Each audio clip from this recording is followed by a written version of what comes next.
guys just flapping gums at each other any chance they get. The fight clock is brought to you by The hidden truth behind the UFC, how the greatest MMA event was born. You've probably heard of the UFC, but what do you know about the origins of this MMA giant? The truth behind the event that revolutionized combat sports goes far beyond what the spotlight reveals. In 1993, a bold and seemingly simple idea forever changed the landscape of fighting. A radical tournament with no defined rules where different martial arts styles faced off in brutal and unpredictable battles. Who would be the strongest, the toughest, the most skilled? At that time, no one could have predicted the impact the UFC would have. The event, which began almost as an experiment, quickly captured the world's attention, offering a spectacle of courage, endurance, and pure adrenaline.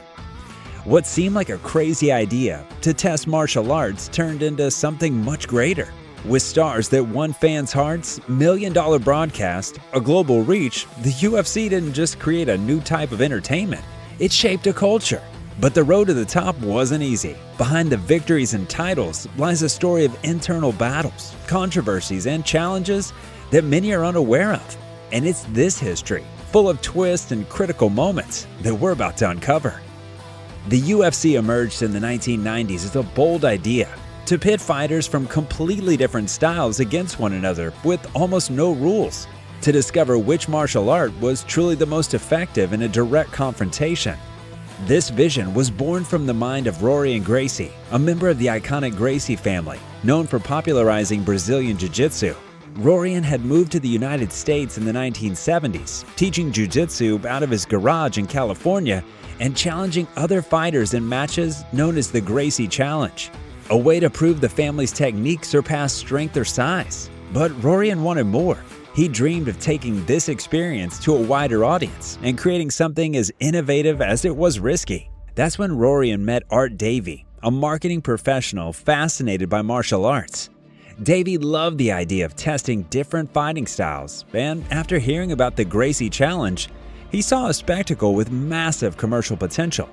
Together, they began planning a tournament where boxers, karate practitioners, wrestlers, kung fu masters, kickboxers, and jiu-jitsu experts could face off. They wanted something brutal and authentic, something missing in traditional combat sports, which were already bogged down by rules. They knew they had something unique, but they still needed one essential element: money. Davie started looking for investors and pitched the concept to Semaphore Entertainment Group, SEG, a pay-per-view company led by Bob Merowitz. SEG was intrigued by the idea of fights with virtually no rules and saw it as an opportunity to appeal to an audience hungry for something visceral and unprecedented. With funding secured, the UFC began to take shape. The first event was scheduled for November 12, 1993 in Denver, Colorado, where local laws were more lenient regarding combat sports.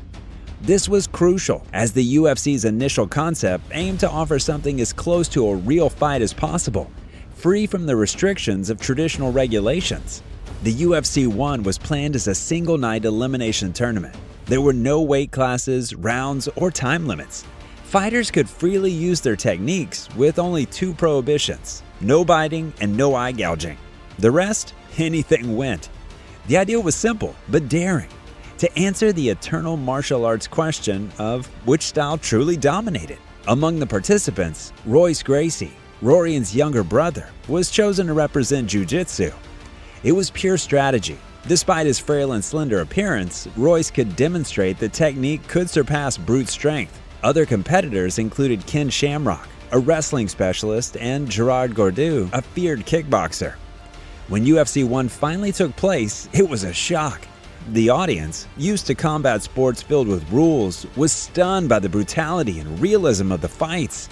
Rorion Gracie amazed everyone by defeating much larger opponents with jiu-jitsu techniques, winning the tournament and proving the value of his art. His performance not only cemented the Gracie name, but also put jiu-jitsu on the global map. However, the explicit violence of the event drew heavy criticism. The media labeled the UFC as barbaric, and politicians quickly began pushing for it to be banned. The following years were challenging. Although the UFC had a loyal audience, rejection by major TV networks and increasing regulations in the United States hindered its expansion. Events like UFC 2 and UFC 3 kept the nearly rule-free format, but the pressure was mounting. Senator John McCain went as far as describing the UFC as human cockfighting and led campaigns to ban it. States began outlawing the events, and the organization faced severe financial troubles. Amid the chaos, in 2001, the UFC found a new direction. Lorenzo and Frank Fertitta, casino entrepreneurs and martial arts fans, purchased the organization for just $2 million. They brought in Dana White, a close friend and fight manager, to lead the project as president. Under the new management, the UFC was restructured, clear rules were introduced, and the event began aligning with sports regulations to gain legitimacy. This transformation marked the beginning of a new era, but it was only possible thanks to the bold vision of Rorion Gracie and Art Davie, who laid the foundation for a legacy that would revolutionize the fighting world. The priority was to legitimize the UFC as a sport. To achieve this, they adopted the set of rules known as the Unified Rules of Mixed Martial Arts, developed by the New Jersey Athletic Commission. These rules introduced weight classes, time limits, mandatory use of gloves, prohibition of illegal strikes like headbutts and strikes to the back of the head, and trained referees to protect the fighters. These changes gave the UFC a more professional image and made it easier for the organization to gain acceptance from sports commissioners and sponsors. Another crucial strategy was the focus on marketing and distribution. The Fertitta brothers invested heavily in broadcast deals, securing an agreement with Spike TV in 2005 that allowed the creation of the reality show The Ultimate Fighter. This program was a game changer. It gave the audience behind-the-scenes access to fighters' lives while also promoting exciting fights. The inaugural season culminated in an epic fight between Forrest Griffin and Stephen Bernard, watched by millions of viewers, solidifying the UFC as a cultural phenomenon. Following the reality show's success, pay-per-view sales skyrocketed, and the UFC began generating millions in revenue. With its growing popularity, the UFC expanded its international reach. It started hosting events outside the United States in countries like Canada, Brazil, Japan, and across Europe. Fighters like Anderson Silva, George St. Pierre, Chuck Liddell, and John Jones became global stars, attracting both hardcore fight fans and casual audiences. Additionally, ticket sales, deals with major brands, and profits from international broadcasts began generating astronomical revenues, cementing the UFC's position as the leader in mixed martial arts. However, this growth did not come without controversies. One of the first accusations involving the UFC was with the issue of fighter pay. Although the event generated hundreds of millions of dollars, many fighters received low salaries, especially those not at the top of the card.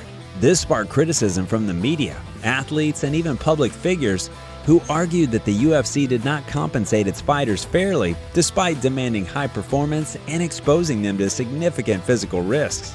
Another controversy was the issue of doping. For years, the UFC's anti-doping controls were considered lax. Major stars such as Brock Lesnar and John Jones were caught in test, raising doubts about the integrity of certain results. It wasn't until 2015 that the UFC partnered with the United States Anti-Doping Agency, USADA, tightening its regulations. This initiative brought credibility but also drew criticism, as some fighters felt the testing was inconsistent. Additionally, the UFC faced accusations of monopolistic practices after acquiring competing organizations like Pride FC, WEC, and Strikeforce. This concentrated the MMA market under its control, leading critics to argue that the organization abused its dominant position to impose restrictive contracts and limit fighters' freedom. Another controversial point was the treatment of athletes regarding health issues, including inadequate medical support and criticism over extreme weight cuts, which put fighters' lives at risk. Despite these issues, the UFC continued its unstoppable growth. In 2016, the organization was sold to the talent agency WME-IMG for an astonishing $4 billion, reflecting its transformation into a global sports entertainment powerhouse. From that point on, the UFC began expanding its digital presence, signing multi-million-dollar deals with streaming platforms and exploring new markets. cementing itself as the largest MMA event in the world. But what about you? What do you think about the UFC? Share your opinions in the comments. That's it for today's video. Don't forget to leave a like and subscribe to the channel. A big hug, and see you next time.